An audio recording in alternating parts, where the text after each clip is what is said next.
উত্তরবঙ্গ দিয়ে যতগুলো গাড়ি ঢোকে ফেক জিএসটি ভাউচার বানিয়ে এবং জিএসটি চুরি করে কেন্দ্র তথা রাজ্য সরকারের অর্থাৎ বাংলার সাধারণ মানুষের কোটি কোটি টাকা সেখানে লুট হচ্ছে।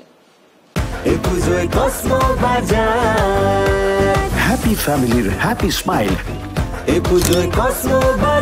কসমো বাজার, পুজো ইন স্টাইল। সুকান্ত মজুমদার কোথা থেকে এসে হঠাৎ উনি এক একটা করে কমেন্টস করেন, ওনাকে তো তথ্য প্রমাণ দিয়ে বলতে হয়।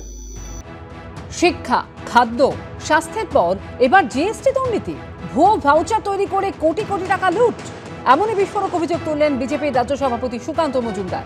তার দাবি, উত্তরবঙ্গে পণ্যবাহী গাড়ির থেকে জিএসটি বাবদ আদায় করা টাকা সরকারের রাজস্ব ভাণ্ডারে না গিয়ে যাচ্ছে তৃণমূলের ঘনিষ্ঠ বলে পরিচিত এক ব্যবসায়ীর পকেটে। তৃণমূল পরিচালিত শিলিগুড়ি পুরসভার মেয়র গৌতম দেবের সঙ্গে ওই ব্যবসায়িক ঘনিষ্ঠতার অভিযোগও করেছেন সুকান্ত মজুমদার। ইরাজ ঘোষ তৃণমূল কংগ্রেসের নেতা, আমাদের এখন এসজিডি এর চেয়ারম্যান আছে গৌতম বাবুর অত্যন্ত ঘনিষ্ঠ।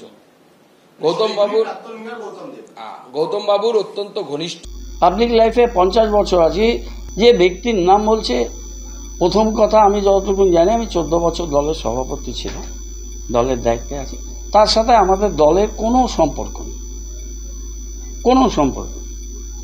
আর আমার সাথে কোনো ঘনিষ্ঠতা, এটা তো খুব অদ্ভুত কথা, কোনো ব্যাপারই নেই। যে বলছে তাকে তো সেই ঘনিষ্ঠতার প্রমাণ দিতে হবে। বিভিন্ন এজেন্সিস আছে, তারা দেখুক, ইডি আছে, তারা দেখুক। এই দুর্নীতির টাকা ওপর অব্দি পৌঁছচ্ছে বলেও অভিযোগ করেছেন বিজেপির রাজ্য সভাপতি। রাজ্য সরকারের জিএসটির এসটিও হয়ে এবং স্ত্রীর সহযোগিতায় পুরো এই জিএসটির কারবারটা চলছে এবং এই ট্যাক্স চুরির ভাগ কলকাতার বড় বড় নেতা অব্দি পৌঁছচ্ছে। All rubbish and bogus, they should prove it. Document না দিয়ে সমস্ত কথাবার্তা কোনো খুব সিরিয়াস কথা, বড় সিরিয়াস কথা। জিএসটি বিল তৈরি, সিবিআই ইডি তো সাকসেস রেট তো 0 রেট না, কিছু একটা আমাদের একটা কেস কতদিন ধরে চলে আপনারা দেখেছেন, এবং তারপরে দেখছেন তো যাদের ধরে নিয়ে যাচ্ছে তারা সব বিল পেয়েও যাচ্ছে, প্রমাণ দিতে পারছে না বলে। ন্যাচারালি ওদের উপর কনফিডেন্স নেই, দেখা যাক না কি হয়। ভবিষ্যতে এই সংক্রান্ত আরও তথ্য পেশের হুঁশিয়ারি দিয়েছেন সুকান্ত মজুমদার। শিবাশিস মৌলিক, জয়ন্ত পাল ও সনুজ শাহর রিপোর্ট, এবিপি আনন্দ।